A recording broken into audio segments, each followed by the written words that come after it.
اعوذ باللہ من الشیطان الرجیم بسم اللہ الرحمن الرحیم اللہم صلی علی سیدنا محمد معدن الجود والکرم وآلہ وسلم۔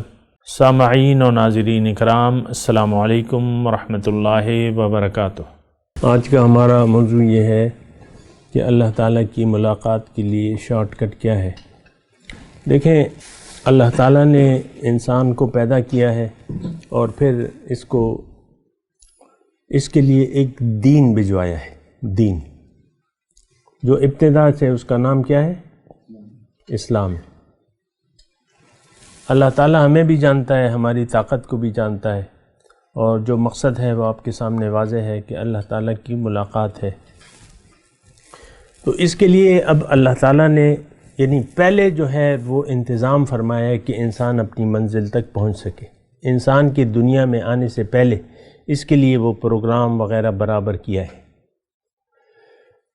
دیکھیں، اس سوال کے جواب جو ہے ہم قرآن سے لیں گے۔ ایک بات یہ نوٹ کر لیں، قصے کہانیاں ہم نہیں گھڑیں گے، قرآن سے لیں گے۔ تو قرآن نے، اللہ تعالیٰ نے جب آدم کو اتار رہا تھا تو اس کو یہ کہا کہ اے آدم، تمہیں اپنے لیے پیدا کر رہا ہوں،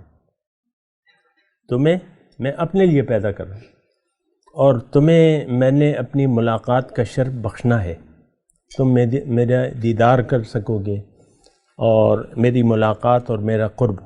میں اپنا قرب، ملاقات اور دیدار کے لیے تمہیں دنیا میں بھجوا رہا ہوں، لیکن تمہیں اختیار دے رہا ہوں، میں زندگی گزارنے کا اختیار۔ تو تمہاری کامیابی کے لیے میں نے یہ طریقہ کار مقرر کیا ہے کہ اگر تم نے وہ اختیار تم نے استعمال نہ کیا اور زندگی میری مرضی سے گزاری تو تم کامیاب ہو جاؤ گے۔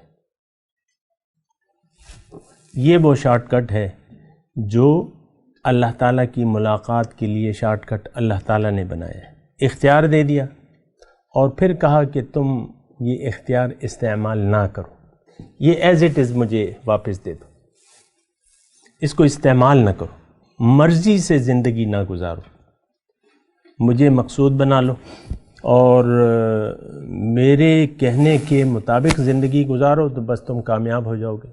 تو یہ وہ شارٹ کٹ ہے کہ آپ اپنی مرضی کو چھوڑ دیں اور اللہ کی مرضی سے زندگی گزاریں، یہ شارٹ کٹ ہے۔ وآخر دعوانا ان الحمد للہ رب العالمین۔ مولاي صل وسلم دائما ابدا على حبيبك خير الخلق كلهم